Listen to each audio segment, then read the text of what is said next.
The smacking of news and weather report will start now.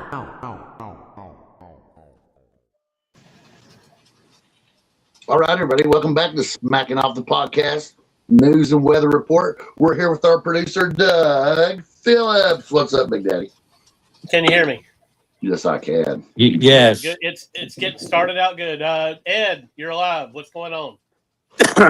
I'm just tired because during the roughly 10 days of time that my mom was in palliative care and hospice, I stayed awake except for occasional 30-minute dozing off because I wanted to be there when she passed, and I haven't caught up.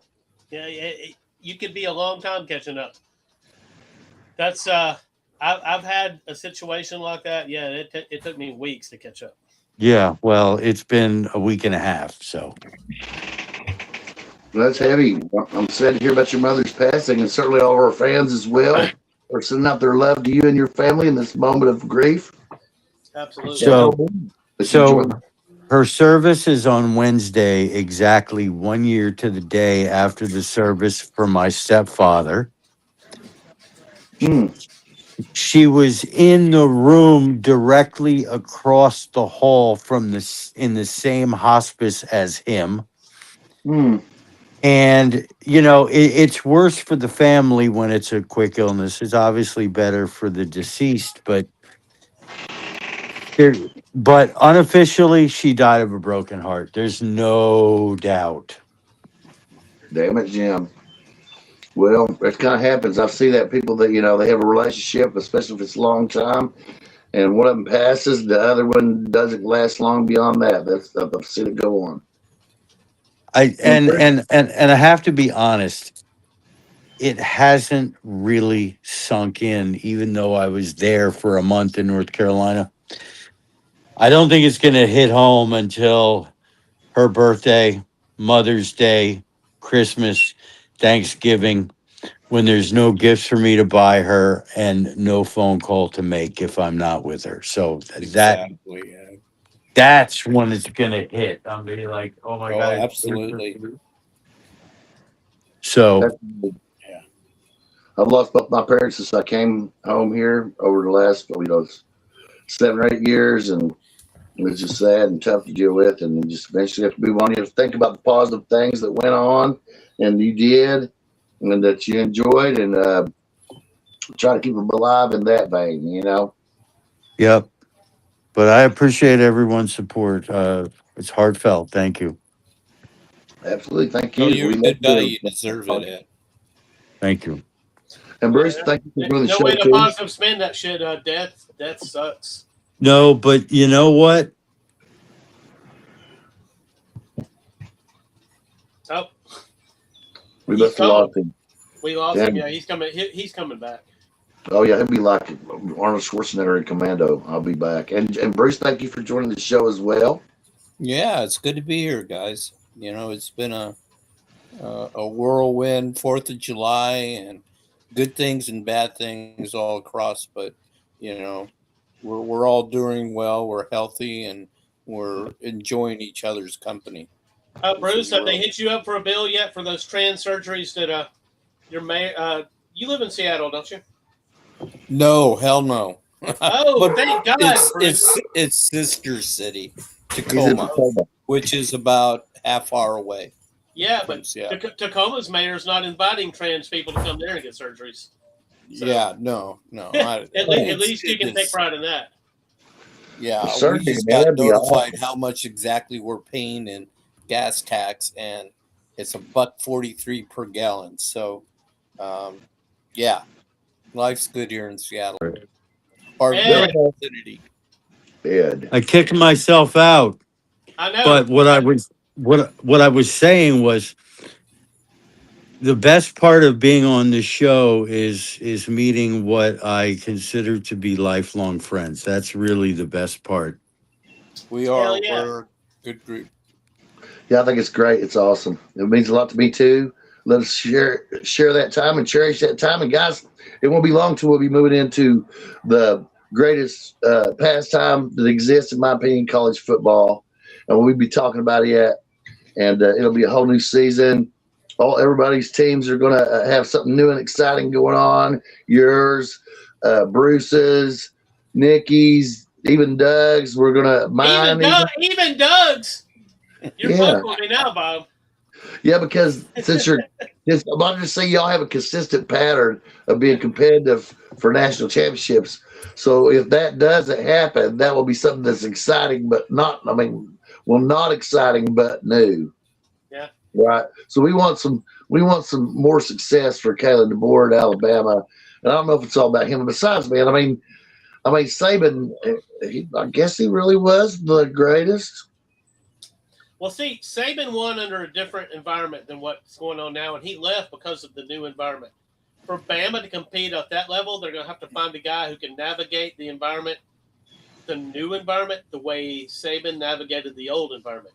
And they don't have that guy right now. But and Chris Peterson left also under the same reasons exactly. And they saw what was coming down the trail and how destructive it has been, or how game changing it has occurred. So we'll have to get together in the chat and figure out how to divvy up these podcasts. I mean, the weather report's got to go on. It's got to keep going. Now, maybe not every week, unless we got something serious going on, but at least periodically in some type of pattern. What I mean is bi-weekly. I think it's important in our thinking of what is happening with our country. I think it's a good foundation for us to have, that we're intricately involved with it. Yeah. And we haven't even had our October surprise yet. So here before the midterm, you've got to anticipate an October surprise, because hijinks are capable of happening, guys. Now, we should all run through this. What our expectations are for hijinks leading up to the midterms. What do you think? And for you, what do you think the opposition is going to do to each other leading up to the midterms? The same shit they always do. Lie on and on, false flags. I think Mitch McConnell's gonna. There's something in the Mitch McConnell thing. I mean, he's gonna come forth and give a speech or something. So what is the deal with that, Doug? Act like I know nothing, right? About Mitch McConnell. He's deader than a hammer, Bob. Or they're keeping him alive with some type of live support. He's not having conversations. Do they have a proof of live video? Lying to their fucking teeth. Do they have a proof of live video? No. And I think that's why a lot of the right now is really upset with Scott. What's his name? Jennings. I think what he would have been better off keeping his mouth shut. He opened up Pandora's box. I don't think he did it. It is his fault. But I think they came to him and said, "Look, you're trusted on the right. We need you to do this. Just please go tell everybody you've talked to him." And he did it. And he should have done it. He got from it, though, Doug. That's the main. They gave him money because they're trying to kick this shit down the road until we get to the point where they won't have a special election. But there's nobody on the left that would be. I don't believe that the left's going to win that seat. The guy on the left have is so bizarre, and I know it's bizarre that we have a Democratic governor in the state. It's bizarre to me, but it's all on the heels of a guy named Matt Bevin that was very disliked, right? And he still barely won.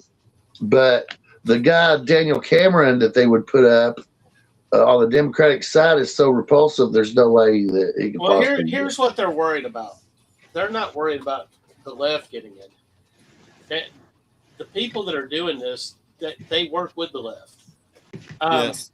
What they're worried about on the right side is a special election and Trump jumping in there and endorsing a candidate and getting an actual MAGA person in. That's what they're actually worried about.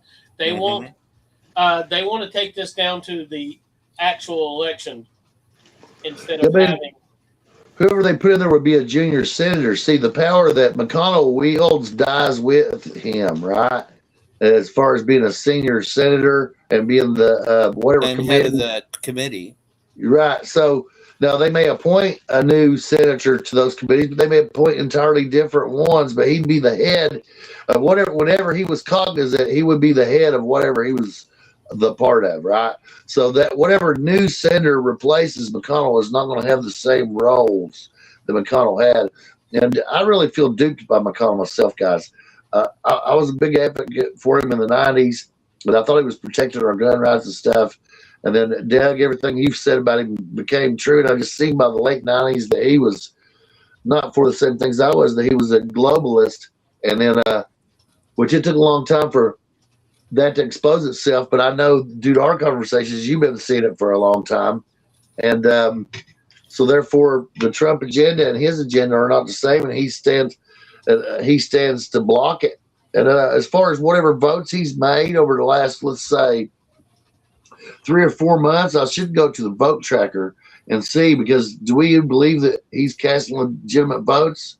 I mean, unlike Biden, people on the right of center, or at least to the right of center, no matter who they are going to ask questions and say, look, man, this guy, he's not even cognizant of reality, let alone voting on this stuff. Just like Biden, we didn't believe that he was in charge, and people on the right called him out, but people on the left supported him.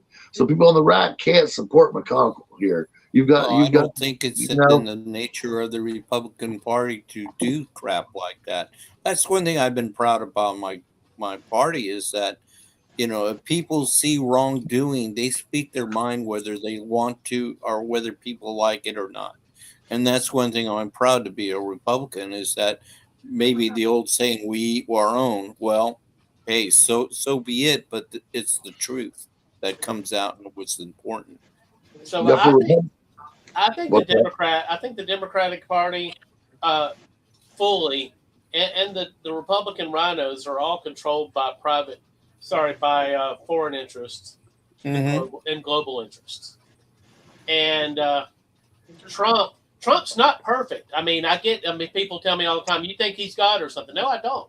He's not perfect by a long shot. He just looks great compared to the fucking jackasses y'all keep throwing up there. Well, the thing about Trump, whether you love him or hate him, he's real. Yep. He's real. And none of these fuckers are. None of them. No. They're like processed food. Yep. Watch Gavin. That's a good analogy, Ed. Watch Gavin Newsom address the whole thing with Trump coming after him and everything. The guy's so fucking fake. I can't even watch the guy.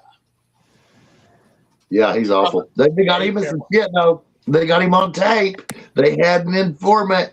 He spent money from his campaigns for his wife's charities that went God knows where. So, do they have him by the balls, Doug? Do they have Newsom? They do, but the thing that concerns me about Trump is he's a deal maker. So Trump will try to use this as leverage and will not prosecute him, is what I'm scared of. No, I don't. I think I somewhat disagree with you, Doug. No, you don't disagree though that Trump is that type of guy.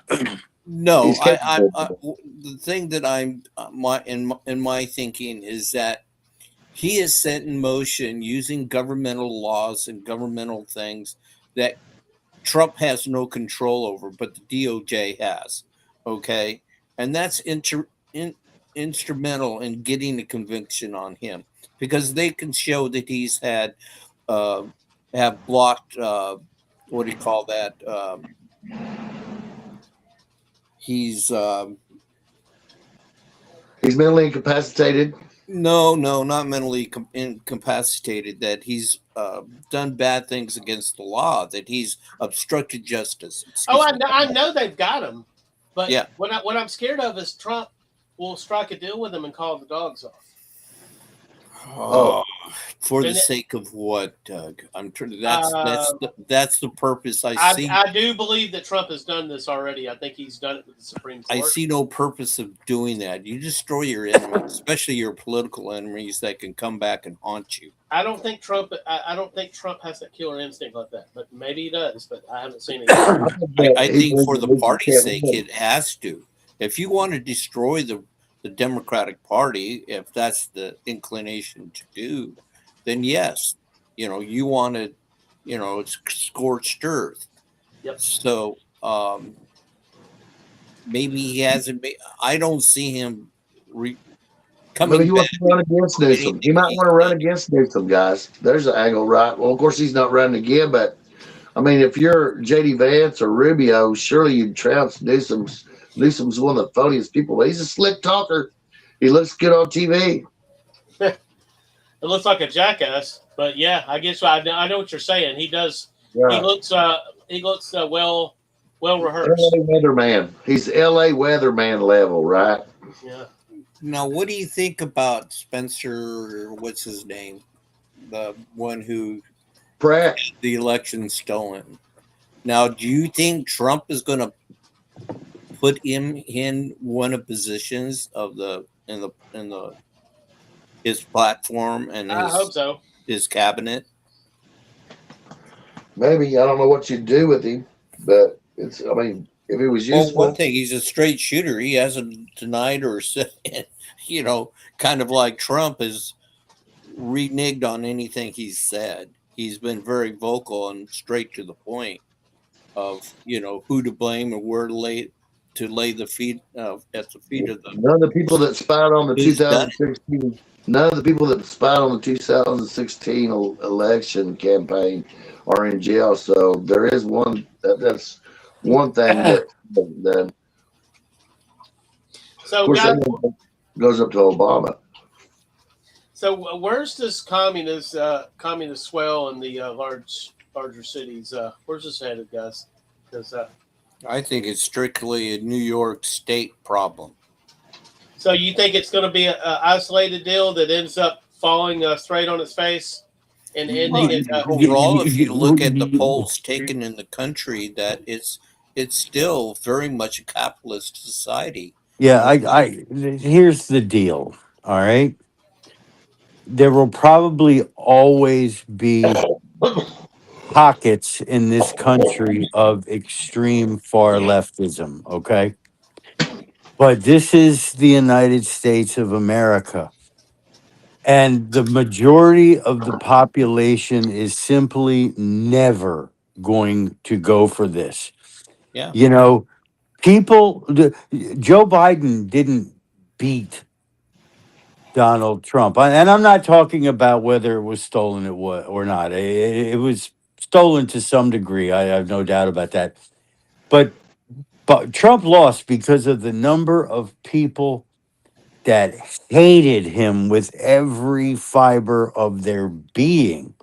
And now I lost. Willing to do the hijinks. And but here's the bigger point. Obviously, Trump has a larger than life personality, but one of the reasons that he won in 2024 is that so many people saw that the left was simply going too far and they weren't having it. Well, now they're trying to go further, Ed. They're trying to go further. That's insane. And even if they capture every single leftist, know where they are on the spectrum of leftism, right? They still will be larger. So in other words, let's say that 49% of the country are left to some degree of that spectrum, right? But if every single one of them becomes a so-called democratic socialist, they still haven't won anything.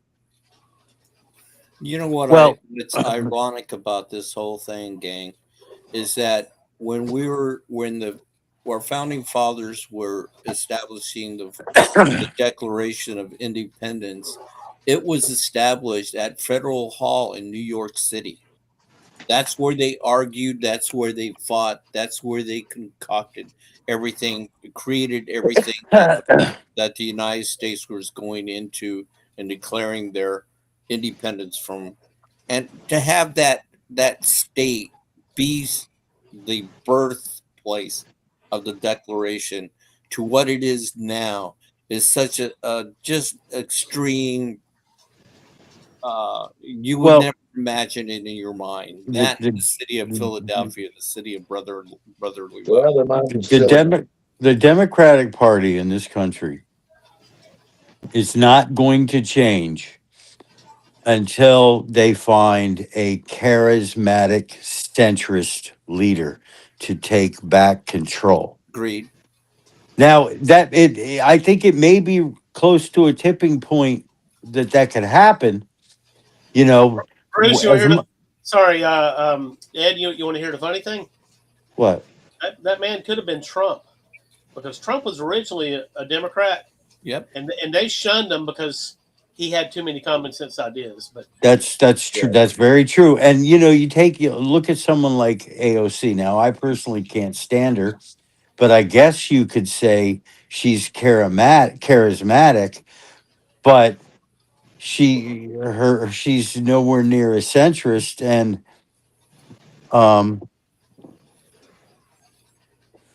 so she's not that person, even though she may be the unofficial leader of the party right now. And I don't know who they have.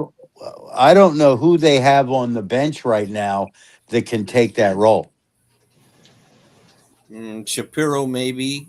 Josh Shapiro would be probably. That's Pennsylvania, right? Yes. Yeah. And the most common sense person of all of them from Pennsylvania is Fetterman. How about if they want a centrist, he's a centrist. Come on, guys. How about Tim Walz?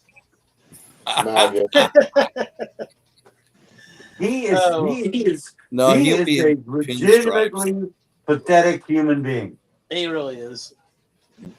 The high side would be that whatever program that he pushed for, you better apply for it, because you're certainly going to get it. So the Democrats' problem is they have lost the narrative, and there's going to be no way to get it back without like major overhaul. Well, they have to get away from the free mentality. It may sound good, it may sound fantastic, but it doesn't work. And Mondami is going to find out in New York with the specific things of the grocery stores and the free press rights. It's not going to happen. So let me say this about Fetterman. Y'all just brought up Fetterman a second ago. By the way, Kyle Golick, he actually knows Fetterman personally. Oh, really? I didn't know that. Yeah, that's what he told me. I mean, I believe him. I mean, he's known him for a while. I don't like Fetterman, and I'll tell you why. It was after the 2020 election, and he basically said it should be illegal to say that an election was stolen. And I don't think that should ever be illegal, and I don't give a shit if you're pulling it straight out your ass. That you just can't. He was like, I would just file that away with yelling fire in a theater. Or what we discussed today about pulling back the freedom of speech. You may not like what a person says or what he's rooting for, but you don't have the right to take their vote, and you don't have a right to subject them to being incarcerated or put away because you disagree with him. That's the one thing he never has explained, is that his whole take on the 2020 election afterwards, and basically saying that it should be pretty much illegal. He just said it should be illegal. You shouldn't be able to say that the election can we was stolen. say maybe he benefited from those scrupulous irregular vote? He did, but the thing is you just got to see past that shit, and you got to see how that could come back to get you at some point. And he still hasn't voted for the SAVE Act either. Nope. Okay, now isn't that somewhat duplicitous? I mean, he's come a long way, but I think this is all wrapped up in Israel, and I'm not knocking it, but I think that's what has brought him around to Trump, is the fact that his party has abandoned Israel completely, and he's not that guy. Is he Jewish? No, but his constituency would be largely Jewish in Oh, Philadelphia okay. area. I mean, Okay. if you go down the East Coast, there's a huge Jewish presence, and financially outside of their numbers. I mean, it's huge by Jewish standards. I mean, I there's don't only think like that. I don't think 60 we'd be. Jews. What's that? So I don't think we'd be discussing Fetterman right now as, almost a friendly person to the MAGA movement if it wasn't for the Look at his voting situation with record, Doug. Look at his voting record. Okay, and that's how you distinguish that. And he's always voted along party lines. He's never crossed party lines. He may say verbally in a interview that he's against this or that, but he's still stuck to the party lines because he doesn't want to be primary, and he would be primaried in a heartbeat. Yep. In that party right now as it stands. That's a good point there. I wonder why they have a primary in all the shit he's talked. As much as he's put himself on a limb and is definitely sawing the limb off with him hanging on it. So Fetterman can be his own worst enemy, but at least he's saying the basic truth that it's not right. Now Pittsburgh and the rest of Western Pennsylvania is a different animal than Philadelphia, though, politically, right? And that's a rust belt where people lost all their jobs and nothing replaced them, right? And they were former the coal mining jobs and all the that. It just hurt that jobs, state and tremendously. nothing replaced those jobs, right? So people were plumb fucked, and they belonged to unions and all, and it didn't help them. So if you're in Western Pennsylvania and you hear all that rhetoric, you're like, well, maybe I don't believe it, and that's where Fetterman is strong. Mm-hmm. Mm-hmm. And he could be a lot stronger if he was more vocal and tell his fellow party members, hey, if you really truly love America and you want things for the best, then vote for the SAVE Act. Don't run from it, because the only thing it's going to do is going to piss off the American public as a whole to see that you're gutless and have no balls to do the right thing. So if you live anywhere on the Ohio River, from Pittsburgh to Paducah, you can see the results of what's happening to America, right? And all the rusted remains of former steel mills and on and on and on, and the ghost towns, and their policies did. And that's why, regardless of the rhetoric, for me, I really, I'm like, fuck them. I mean, they turned my hometown into basically a retirement community. And so it's just, it's just disastrous. You know why? Because they don't want mine and your success. They don't want everyday people to have success. They want us to be beholden to them in some kind of way. Now, I'm not talking about the so-called elites. I'm talking about simple people, right? They don't really want you to do as well as they say. They want you to need them. Because if you're doing well, you don't really need them, And then you might break through financially at some point. And God forbid that happen. We have to tax the hell out of that. But so if you take away all the kind of jobs that people had up through the 70s and the early 80s in this part of the world, in manufactured cars, steel, coal mining, on and on and on and on, right? And that makes a whole different class of people. That changes the whole demographic of money, right? And puts people into abject poverty, and haven't seen those results. I want something else. So if you're in Western Pennsylvania and Donald Trump comes to the state and says that he wants to bring manufacturing back to America, then you like Donald Trump. Oh.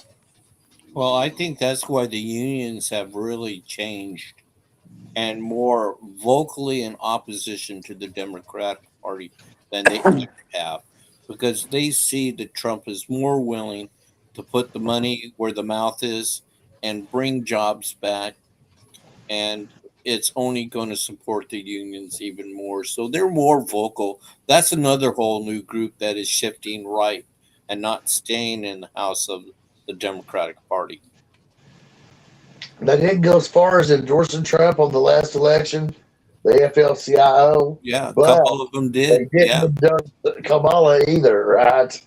So they didn't endorse Kamala, and it's a long time.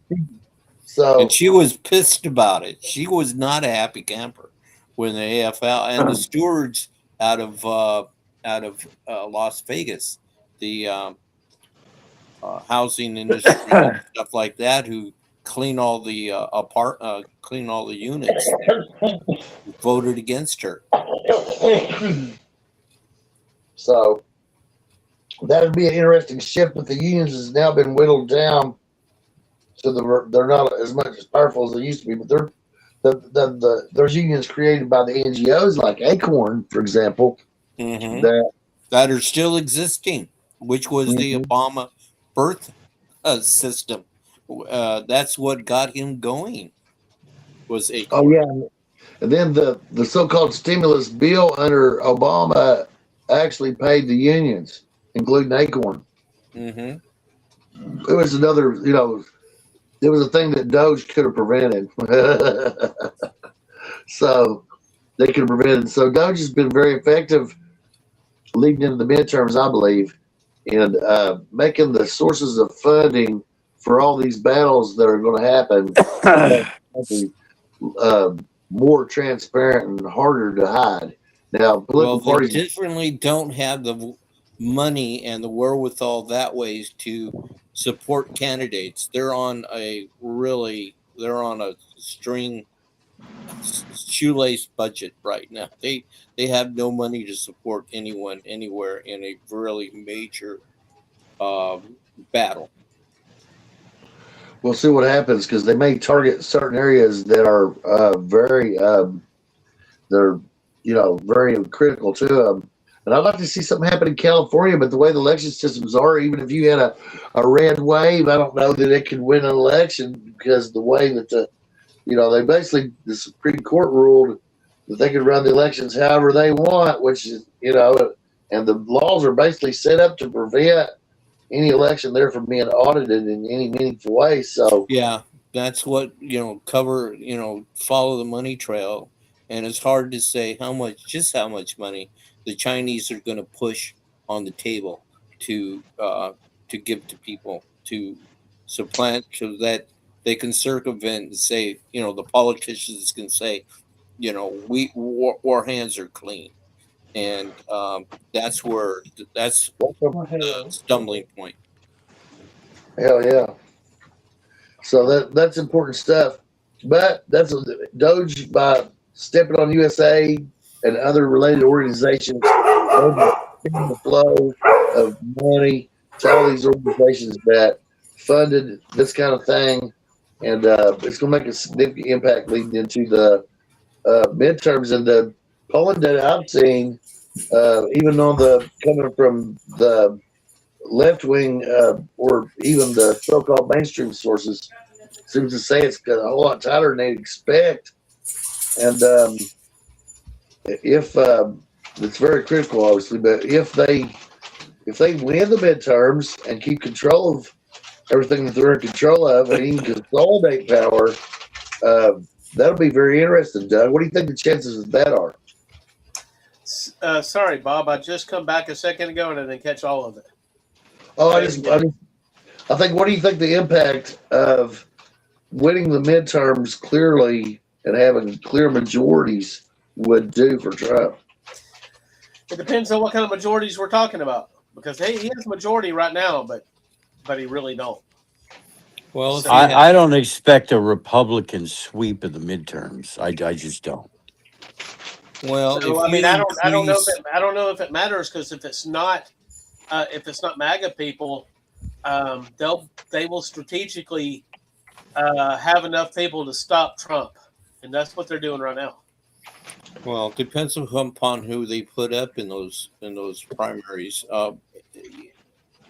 If they can increase the Senate by 5, and that's a big if. That's a big leap, and increase and redo the redistricting, which can increase more more seats in the Senate, in the House, then I think we have a good substantial gain of carrying a much better lead. So when we need to pass a bill, we don't have to struggle every time and go and depend upon the Murkowskis and the Thomas Masseys and the Rand Pauls, that maybe hopefully we can, steer and direct those votes in another direction.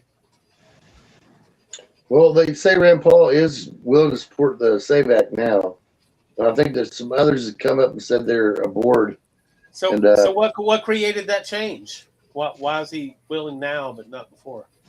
I don't know. He's from Western Kentucky, so I don't know what the internal dynamics are. But surely he's some kind of pressure has been applied, Doug.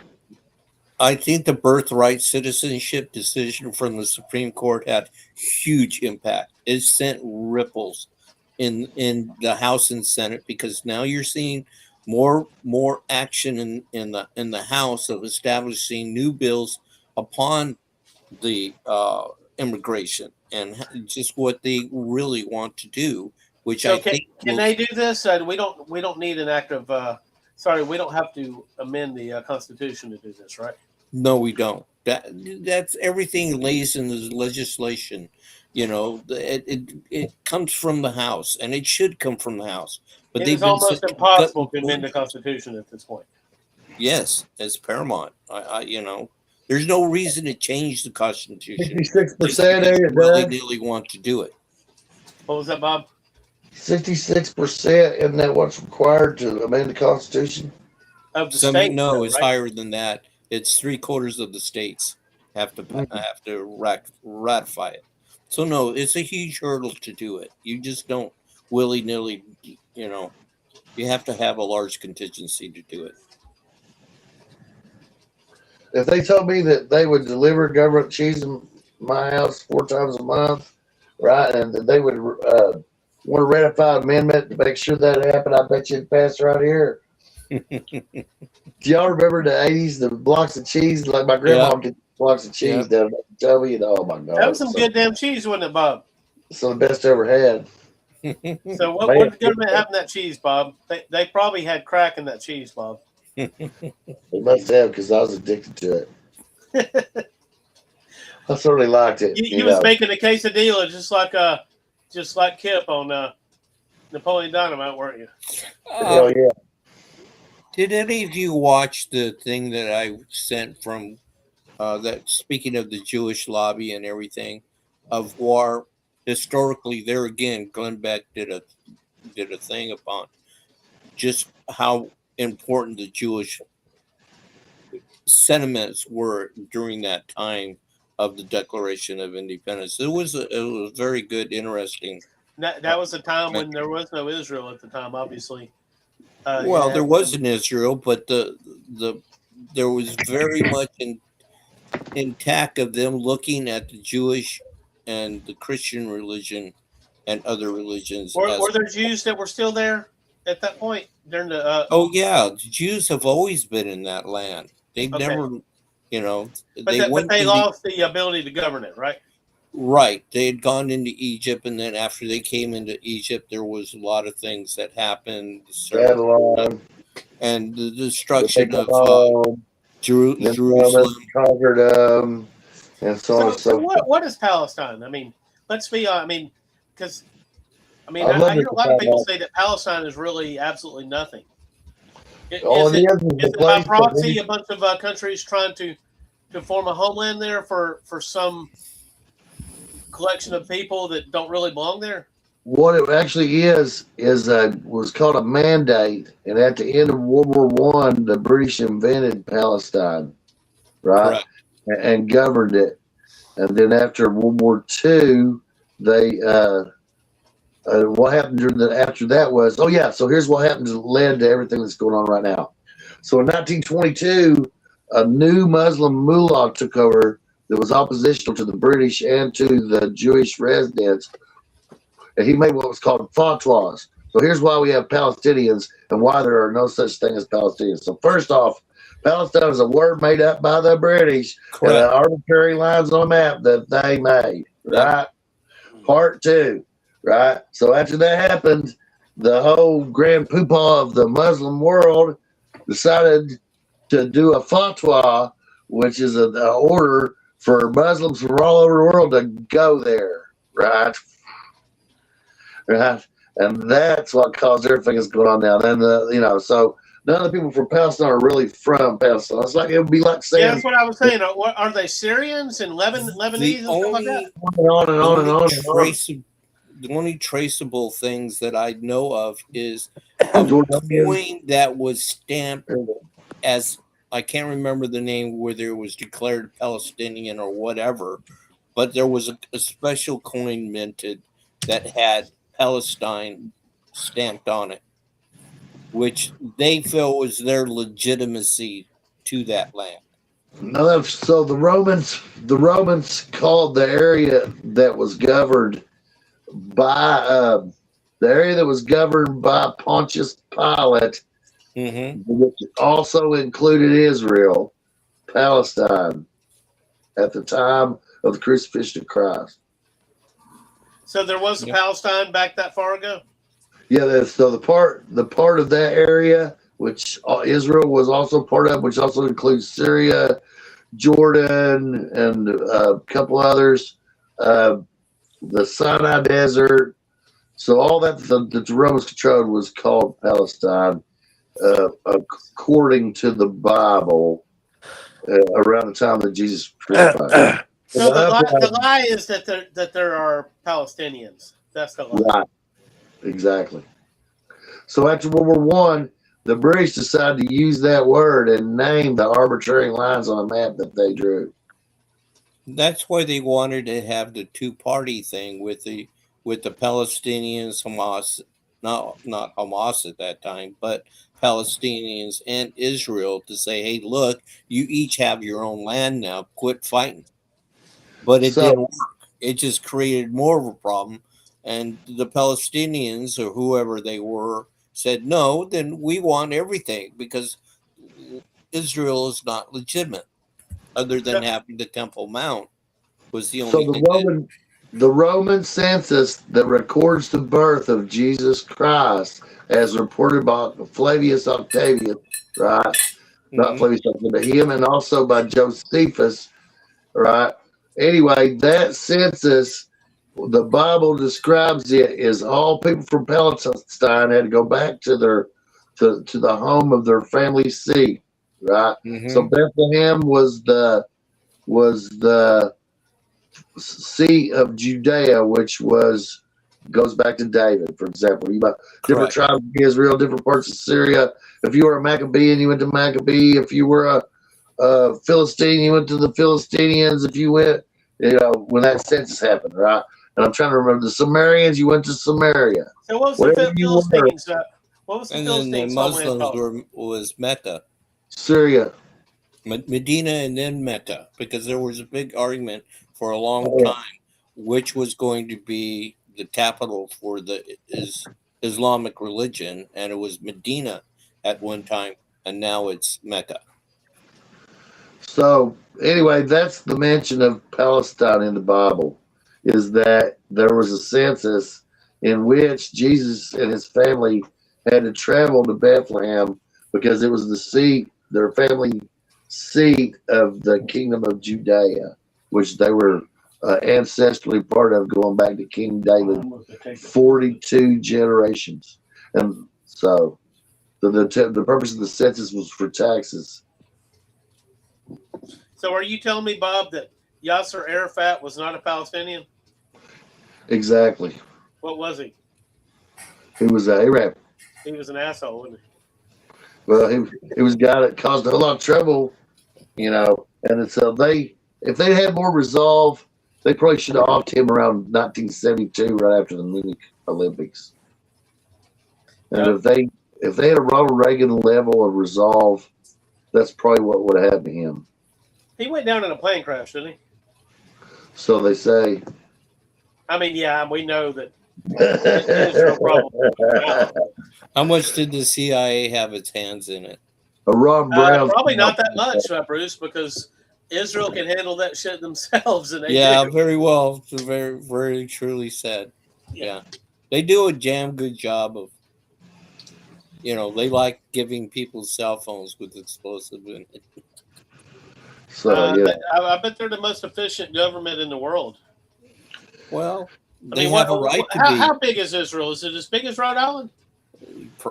I heard smaller, well, equivalent to New Jersey. let me tell you the New most Jersey's bigger than Rhode Island, so.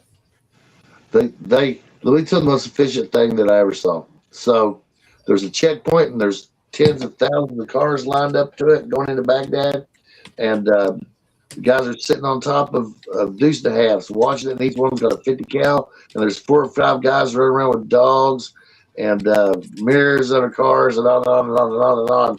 And there's a big sign right in front of that gate that says, "If you move, the 50 cows will open up, even your grandmother," right? And it's the most orderly situation you've ever seen.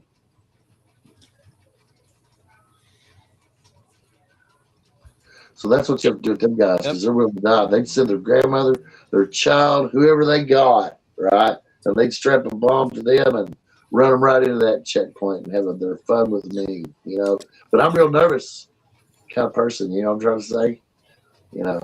I'm just saying, Well, right? Trump has restarted bombing in Iran.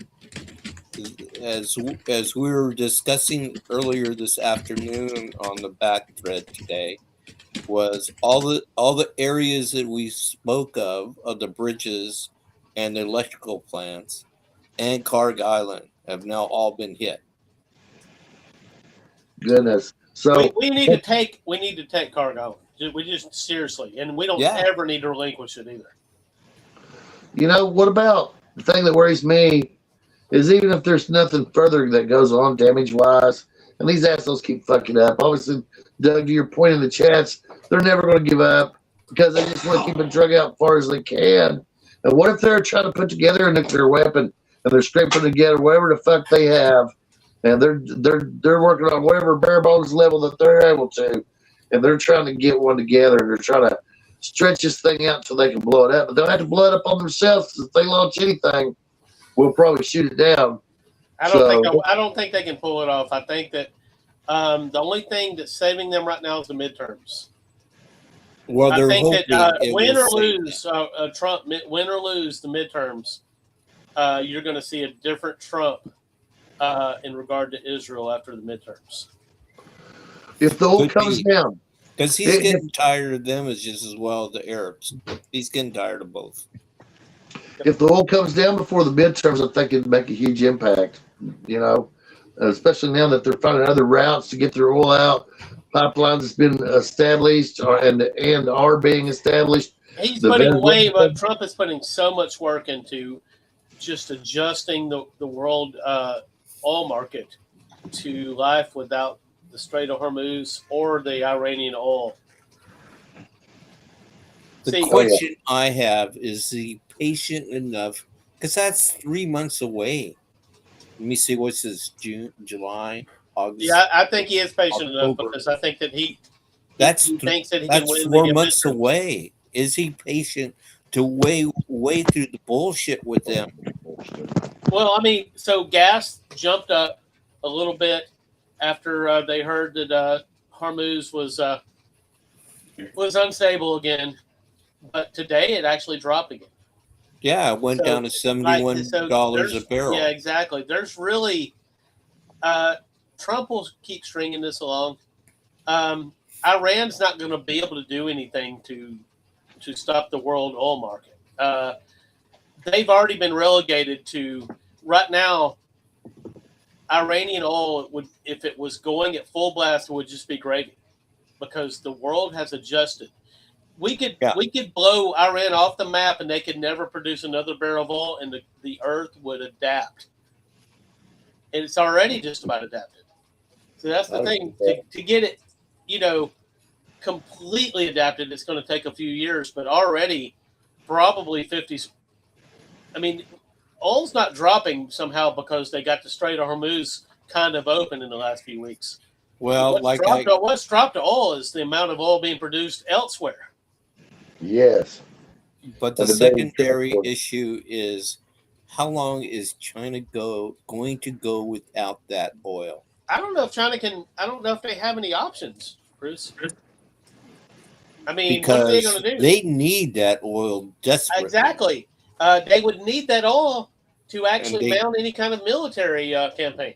Yeah, they can't go into kinetic Trump knows war. this. Trump knows this. Yeah, they can't go into a kinetic war when we have all the oil and they don't. They can't do it. If they do, they're going to have to say, hold up, guys, we need some oil. Can y'all loan us some oil? Mm-hmm. And then we'll start fighting. Yeah, that's not going to work. Hey, Bob, did you read earlier? That's the issue. Did you read earlier where he was talking about if we did have a conflict with China, how it could be completely reversed from World War XI? From World War II, you mean? No, we call it World I noticed War when you said that. I was laughing all day. We got to call it World War XI.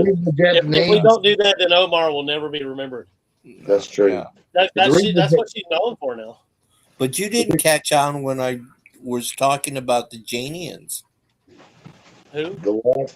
The Janians. Remember in the little I missed that thread they made about women and the feminist? That was in the movie The World According to Garp. Oh, yes, the Jadians. Yes, now I know exactly what you're talking about. I was hoping someone would catch on to that. Yeah, I've seen that movie too, but I did not see the thread that you're talking about. But I posted it earlier this afternoon. Bob saw it. So the reason, but that is the base roots of the Feminist Party and their thinking. But going back to the whole conflict with China thing, we could be in a totally opposite situation as we were World War II, with Japan actually stopping China instead of China helping to stop Japan. Correct. Well, it was all over China. They had already invaded China, and they controlled huge swaths of it. And they had a huge part of Manchuria. Committed huge atrocities in Nanking and other places. Mm-hmm. And so that's why the sanctions and embargoes were put in the first place. But the reason the Japanese were able to extend the war is because they not only attacked us, but they also attacked the Dutch East Indies, right? Mm-hmm. Which is now Malaysia, which had oil. And they seized the oil in the Dutch East Indies. And then the reason we strangled them in the end of oil was because they weren't able to get the oil from the Dutch East Indies to Japan because of our hundreds of submarines and aircraft that were plying those waters constantly by 1945. So by 1945, they don't hardly have any fuel. If they get lucky, a tanker gets through here and there, and it all goes to the Air Force trying to shoot down the B-29s. So they can't really make any offensive operations. So they're digging into the point of arming civilians with sharpened sticks. So, but I don't believe that the Iranians have that level of character, and I don't believe the Chinese do as well. And now, as far as would they launch nukes to get what they want? No, because then they still don't get what they want. No, exactly. That's not a problem solver for them. Right. And, so people kind of forget that the French in Indochina at that time led very much to the Vietnam War. And there again, it's over oil. Because they controlled all the oil fields in Vietnam. Guys, I got to ask this. Is there any theories why we have, they've been saying we were running out of oil and we're going to run out of oil, but we seem to have as much oil as we ever did. What's the deal? Is oil really a fossil fuel, or is it some kind of shit that's generated in I don't earth? believe it's a fossil fuel. I think it's a natural byproduct of the centrifugal force of the earth and the high intensity. You think they know that? I'm sure they do, but they want to blame. They want to create false scarcity. Correct. They want to blame. They have to blame the dinosaurs for something that is a natural made product from the earth. It's a byproduct of what Earth is. It's a big number that comes from dinosaurs. It comes from let's just say you had a shallow pond and leaves built up on it for decades, thousands of years even, right? Yeah. And then eventually it got covered with soil, became another level of earth. The pressure would get so hard it turned it into coal and also oil. So that's why here we're rich with oil, coal, and natural gas, because the natural gas the oil may subside or seep into the mantle, and then the bubble above it is the gas off from it, hence natural gas. So what the natural process of leaves rotting or carbonizing is happening every day, Doug, to your point. It's just where is that already subducted down into the mantle? Where is it where we can find it? And then what reservoirs of it, like the Tears of Allah in Saudi Arabia and in places like Iran, where is it the most easily accessed in the largest volume? So now we're spending money and getting more specialized to find it wherever it's at, whether it's extracting it from sands or shell or using fracking to bring it up from places that previously was inaccessible, where we have better drilling techniques, and also the ability, if you have some success, then you're able to spend more money on researching where to find it, for example. And therefore, there's a lot of that going on too. And as technology increases in terms of orbital spectrometry, different sonar, seismic activity that you can use to make maps of what's happening in the crust of the mantle. There's all kinds of new ways to explore for oil exploration. You know, that was a big gamble at one time. And whole industries were built, especially in the 70s and 80s, over guys trying to go around and guess where oil was at in Texas, for example, right? And they would basically run around, they'd set up a rig, and if it hit, they got rich. And if it didn't, they crapped out. And just like the strip mines, when it crapped out, they'd write that company off and go start another one. So where it is that we have like 3 trillion barrels of oil under Utah, several of the states in that area, Utah, Idaho, California, Alaska, all of them. Well, no, there's a reservoir. They say that it's shell oil though, and it's too expensive to get with the current technology. But at some point, we're going to tap into this, and there's 3 trillion barrels of oil there that we have not touched yet. And all the oil that we're producing right now is not coming from that. We have actually shit that's way easier to get. But at some point, we're going to have technology that's not going to be any harder to get than anything else, bro. Yeah, agreed. So Dr. Bowles, question for you guys back there on the East Coast. Do you remember the oil company Sinclair? Yes. A lot of people don't, but they were one of the big ones that had, big dinosaur outside the shop. The fossil fuel thing, because they had a big dinosaur on their logo, if you remember. Oh yeah, it was cute. What was you saying, Ed?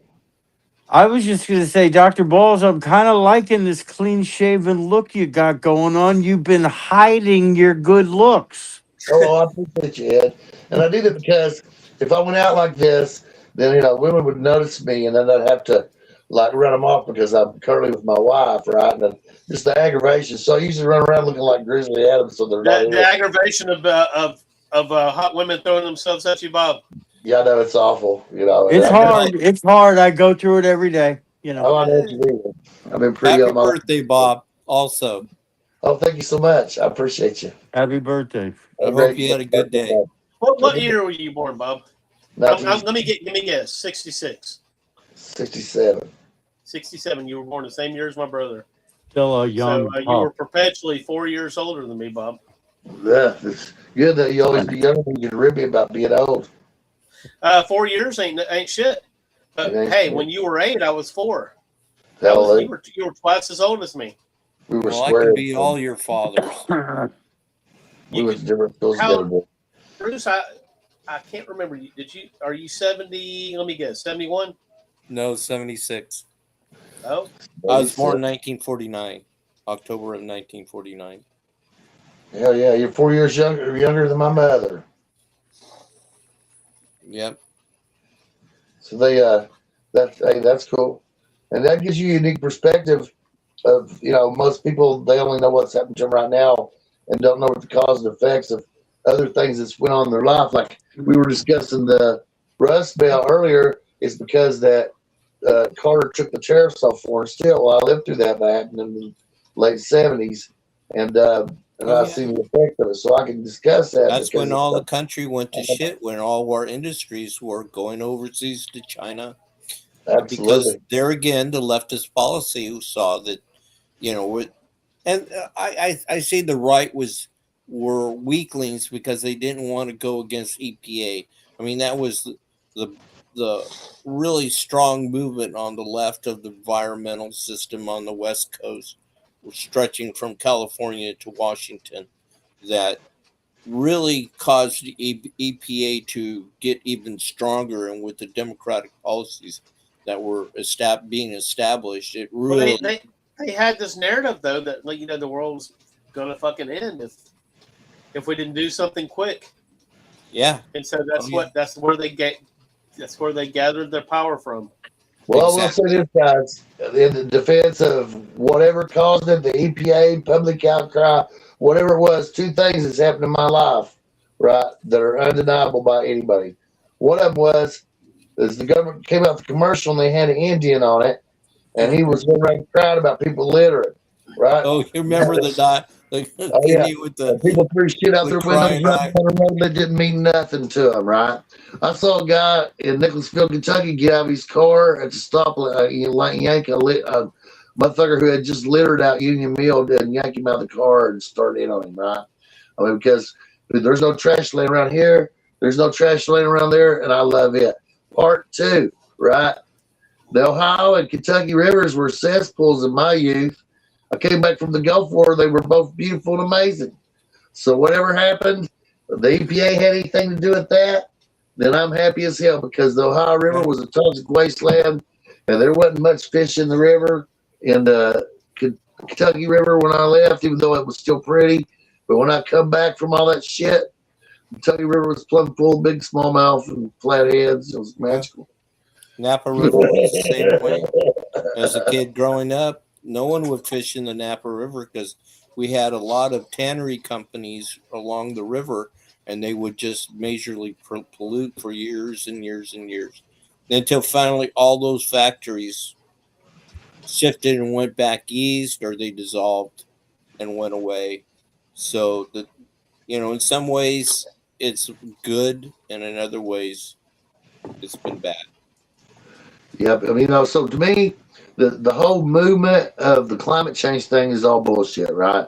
If you really cared about that kind of thing, you'd really be talking about pollution. And hold on now. When you say bullshit, do you mean that the climate isn't changing, or do you mean that the government can't fix it by taxing us more? Oh, I mean the latter, from the standpoint that climate has always changed.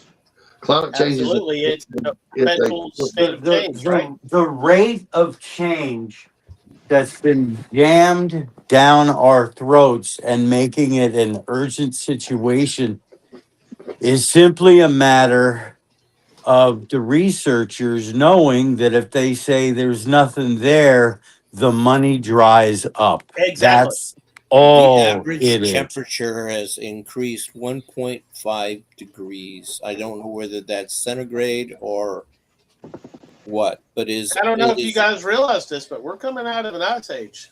I was going to say 1977, Doug. And it's all cyclical. Hey, guys, I'm sorry, but I gotta jump off. I'm still dealing with the exhaustion. All right, go to bed, Ed, and we'll talk to you next week. Hey, we're going to talk sports next week, right? Yep. All right. Take care, Ed. Doug, let's go back to this Ice Age thing. So in 1977, I'm watching PBS, and Spock comes on there, and it's in search of, right? And the coming Ice Age. Yep. Now, at the time that I watched this show, the Ohio River was frozen solid, right? And there were several feet of snow, and it was like 0 degrees. It's one of the most biblical things I've ever seen right here in the mountains. I mean, it's just nothing was moving, right? And they and he was talking about the coming Ice Age, and now there was on global warming, but pollution, Doug. Pollution, I believe, causes cancer. Oh, absolutely. Right? So if you really cared, wouldn't you go after pollution, or were your corporate allies so big, if you were the Democrats, that you could never really go after pollution? Well, that's one thing that has always been established. When the corporate structure rotates and moves to support a system, whether it's gay and lesbianism or whatever, when that corporate cog turns, that's where the money starts heading towards. And see that those causes that they have, I mean, they'd be somewhat noble from the standpoint that people, this is America, you ought to be free to get your freak on or whatever it is, but it's the advocacy of it and the propaganda behind it, and that's the problem, right? It's a huge industry. It's a self perpetuating industry and feeds itself. The more money that they can drive and push that agenda, they're going. That's why the NGOs became so damn strong. So you have to create those people like that in order to become the disenfranchised that would vote for a Democratic Party that claims to support. So my perspective on this is that they had taxed us to the hilt, to the point where taxes wasn't even doing it. They inflated our economy to the point where a couple both had to go work. That's what's wrong with our fucking birth rates, by the way. But they forced both parties in a marriage to go work. Yeah, and they did this through inflation. But see, they had hit a point where they couldn't steal anymore, and the only way they could have any way of pulling it off is to say that we had some kind of situation where the world was going to end. And I think that's where global warming, climate change comes from.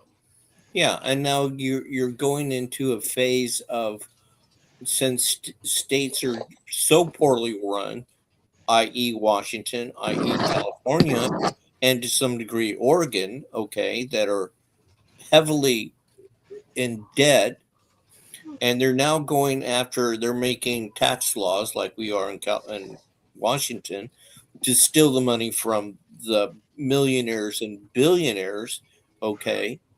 And the only thing it's doing is that they're not listening, that they can steal all the money they want from them, and it's not going to change the damn thing. I mean, they already steal money. They already steal money by money creation. Yeah. The fact that the government basically inflates our currency to run its government, it makes causes me wonder deflation. if they should. If they're going to do that, then why do they tax people at all? It don't have anything with the leftist utopia. It has nothing to do with that. It has to do with punishing those that are rich, right? It's but it's also punishing poor people too. It's punishing everybody. It's divisiveness. It's causing one to hate your neighbor, because they're a class envy. Oh, but most people don't even know the I'm neighbors upset anymore. because someone drives a Maserati and I only drive a little old 72 Volkswagen Beetle painted orange. I like Volkswagen Beetles. All right, guys. So we got to get together on the sports episode this week, and we'll chop this out and on what we're going to do with the news and weather report. The news and weather report will keep coming even through the sports seasons, guys. I think it's important. It is important as long as where college football is. All right, we'll come up with something we can all be happy with, even Sean. That's important. But Sean will not be coming on the news and weather report. Sean hates weather. No, he can't. Sean hates weather. He doesn't love weather. No. And he's going to Michigan, where it's cold. We should like, subscribe, share, join, follow, Lottie Dog. All right, we'll get together and we'll let all you people that anybody watching this know when the football episode will be out this week. Probably Thursday, but we'll talk about it. Hallelujah. Take care, guys. Later.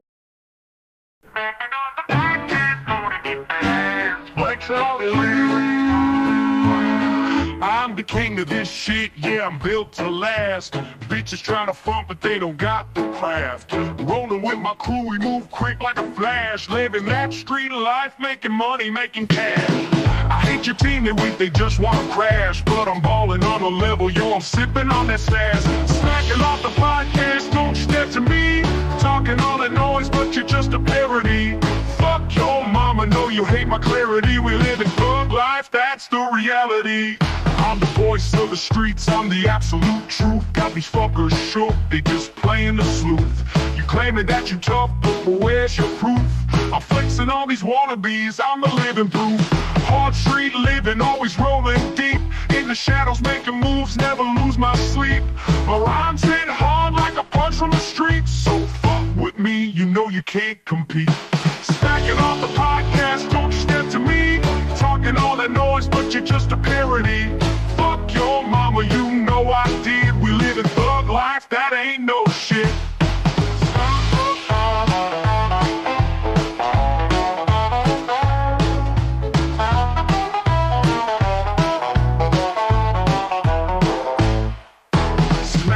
Smack, yeah, we making waves. Cast hitting hard like we digging graves. Got that fire in my soul, feel the heat that raves. In this life, boy, you either thug or just slaves. When my crew by my side, we rise up like kings. Life's a game of chess and I'm pulling the strings. Got the world on my back, but I'm counting these blings. Motherfuck your team, they don't know we're the scene. I'm the real deal, no imitation. Spitting raw truth, no hesitation. Built from the struggle, pure determination. Smacking off the podcast, my revelation. Smacking off the podcast, don't you step to me. Talking all that noise, but you're just a parody. Fuck your mama, know you hate my clarity. We live in thug life, that's the reality.